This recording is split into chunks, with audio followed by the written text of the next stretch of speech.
Good morning আর বলবো না, কারণ গুড মর্নিং বলার সময় আর নেই। অনেকটা বেলা হয়ে গেছে।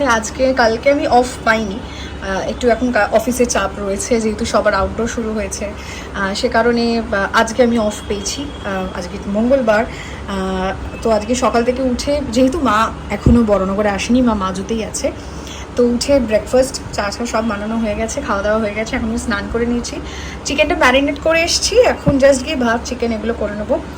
টুকটাক এদিক ওদিক আরও কয়েকটা রান্না করার রয়েছে, তো সে কারণে আর একটা বিষয় বলার রয়েছে। এখন মানে আমি আগাম সরি চেয়ে নিচ্ছি, কারণ হয়তো ব্লগ এখন একটু ইরেগুলার হতে পারে। তার কারণটা অবভিয়াসলি এটা আলাদা করে সত্যি তোমাদেরকে বলার দরকার পড়ে না, এইটুকুনি সাপোর্ট আশা করছে পাবো, কারণ ইলেকশনের জন্য চাপ রয়েছে। ইভেন আমার কাল থেকে পরপর 3 দিন আউটডোর, কালকে টাকি যাওয়ার রয়েছে, বাকি 2 দিন কোথায় যাব আমি ঠিক নিজেও জানি না, এখনও কনফার্ম নয়। কাজ রয়েছে, আর এই কাজগুলো জানার জন্য যদি দেখতে ইচ্ছা করে তাহলে please you can watch TV9 Bangla. আমি নিশ্চয়ই জানিয়ে দেবো কোন কোন সময় সেগুলো যাবে।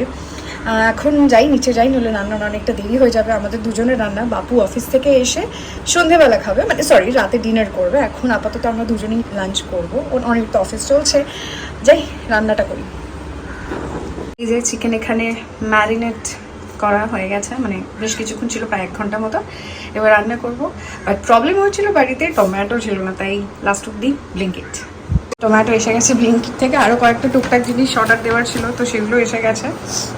হ্যাঁ, মোটামুটি সবাই এসে গেছে, আর এবার রান্নাটা করে ফেলি। এখানে চিকেন হচ্ছে, আর এদিকে ভাত বসিয়ে দিচ্ছে, একসাথে দুটো করে নেবো মোটামুটি। হাতে খুব বেশি যে সময় আছে তা নয়। এই এখন জাস্ট চিকেনটা দিলাম, এখন কষাতে হবে বেশ কিছুক্ষণ, তারপরে খাওয়া হবে। রান্না ডান, এবার জাস্ট অনির জন্য ওয়েট করছি। ওর ওপরে মিটিং চলছে, মিটিং শেষ হলেই ও নিচে আসবে। আশা করছি ঠিকঠাকই রান্না হয়েছে, এবার বাকিটাও আসুক, তারপর ওর থেকে রিভিউ নেওয়া যাবে। আর বিকেলবেলা একটু বেরোনোর প্ল্যান রয়েছে, তাই স্নেহা মেঘাকে বলেছি যদি ওদের সময় হয় তাহলে একটু বেরোবো, কিছু টুকটাক জিনিস, মানে একটু আমার কেনাকাটির আছে, জামা কাপড়। তো লেটস সি কি হয়, কারণ আউটডোর যেহেতু শুরু হচ্ছে আমাদের, এখন ননস্টপ চলবে, অলরেডি শুরু হয়ে গেছে। তাই আমার মনে হয় কিছু ড্রেস আমার দরকার একটু, তো সেগুলোই দেখতে যাব। আমাদের এখানে ডানলপে নতুন একটা জুডিও হয়েছে, কিছু মাস হয়ে গেছে, কিন্তু আমার এখন অবধি যাওয়া হয়নি, অনেক গেছে, তো যাব।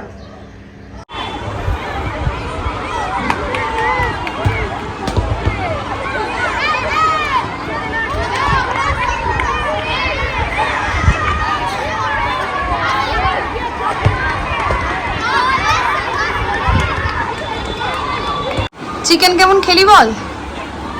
সুপার বিউটিফুল, সব ঠিকঠাক ছিল। আমি অবাক হই যে বোনটা তোরই তো। আমার বোনের সাথে কি সব? হ্যাঁ, মানে আকাশ আর পাতাল তফাৎ। বোন কি করলো? বোন কোথা থেকে এলো? বোন ও আচ্ছা, বোনের চিকেন, যেটা বোন একদিন চিকেন খাওয়ালো, যেটাতে আলিপুরের জন্তু জানোয়াররাও খাবে না, চিড়িয়াখানায়। আর তুই কি চিকেন বানালি আজকে? জোকস অ্যাপার্ট, এখন খাওয়া দাওয়া করে জাস্ট ওপরে এলাম, একটু রেস্ট নেবো, মানে ঘুম টুম নয়, জাস্ট রেস্ট। দেন 5টা নাগাদ বেরিয়ে যাবো। স্নেহাকে মেঘাকে বলেছি, ওরা যাবে হয়তো, তো দেখা যাক কী হয়। হয়ে গিয়েছে, ওদিকে স্নেহা বেরিয়ে পড়েছে। লেট না করে বেরোই, নইলে ফিরতে দেরি হয়ে যাবে, কারণ ওর ইংলিশ টিউশন রয়েছে, আমার কিছু নেই আজকে, বাট ওর লেট হবে বলে। সো বেরিয়ে দেখা হচ্ছে। এসেছে 1/2 ঘন্টা আমাকে দাঁড় করিয়ে। হ্যাঁ, সব গাড়ি ঘোড়া চলে গেল, তারপরে এসেছে। আর এখন কেউ আসছে না, আর এখন অটো, বাস তো নয়, অটো করে যাওয়ার রয়েছে, কোনো অটো নেই, জানি না কি হবে। এই যে আমি এখন এতগুলো হাতে নিয়ে আছি, স্নেহা এদিকে দেখছি জামা কাপড়, আমার হাতেও আছে। ওর হাতেও ঘুরেছে, কিন্তু এখনো সিলেক্ট করতে পারিনি এতগুলোর মধ্যে কোনগুলো কি নেবো। দেখছি, ভালো ভালো কালেকশন এই জুডিওটার। শপিং ডান, এই যে এত কিছু কেনা হয়ে গেছে। স্নেহা খুবই কম জিনিস কিনেছে, ও বলেছে মার সাথে এসে মায়ের পকেট ফাঁকা করবে, তাই আজকে বেশি কিছু কিনিনি। ওর টিউশন আছে, এখান থেকে ও ডিরেক্ট টিউশন যাবে, কিন্তু তোর তো দেরি আছে একটু টাইম। হ্যাঁ, তাহলে বাড়ি যাবি? তাহলে আমাদের গাড়িতেই চ।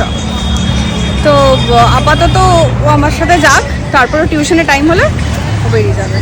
সেটা হচ্ছে সমস্যা, আমরা রাস্তা খুঁজে পাচ্ছি না মানে এখানে কোনো ইয়ে নেই, ব্রেক করা নেই কিছু, যে রাস্তা ওপাশে ক্রস করে আমরা কিছু মানে অটো টোটো কিছু ধরবো। তো এই সিগন্যাল দেখে ওদিকে এগিয়ে চলেছে, জানি না কি হবে। আশা করছি সিগন্যালের ওদিকটা গেলে পেয়ে যাবো। ফাইনালি যেটা আমরা পেলাম সেটা হচ্ছে রিক্সা করে আমরা যাব ডানলপ মানে পেট্রোল পাম্প, ওখান থেকে অটো পাওয়া যাবে, ওখান থেকে কোনো অসুবিধা হবে না। কিন্তু এই রাস্তাটায় কোনো অ্যাসাচ ভেহিকেল নেই, প্রবলেমটা সেখানেই। যাই হোক, রিক্সাটা পাওয়া গেছে, এই যা 5 জিনিস বেশি হয়ে গেছে, একটু ভাড় আছে। তো অটোটা ধরে ও আপাতত টিউশন না যাওয়ার আগে আমাদের বাড়ি যাবে, তারপরে সেখান থেকে সময় হবো তো টিউশন চলে যাবে। এত কিছু শপিং করা হয়েছে, এইটা আমার জন্য নয়, শাবানাদি আর স্বপ্নাদির দুজনের মেয়ের জন্য। খুব কিউট দেখতে, আমি তাই ভাবলাম যে এটা যদি নেওয়া যায়। খুব মিষ্টি লাগলো আমার এটা। আর ও বললো কালেকশন কেমন, হলো মোটামুটি। আর তাতেই যে শপিং হয়েছে বললো মোটামুটিতে এই শপিং। যাই হোক, এই কুর্তিগুলো নিয়েছি, শর্ট আছে, টি শার্ট আছে, এইসব আর কি মিলিয়ে মিশে আছে।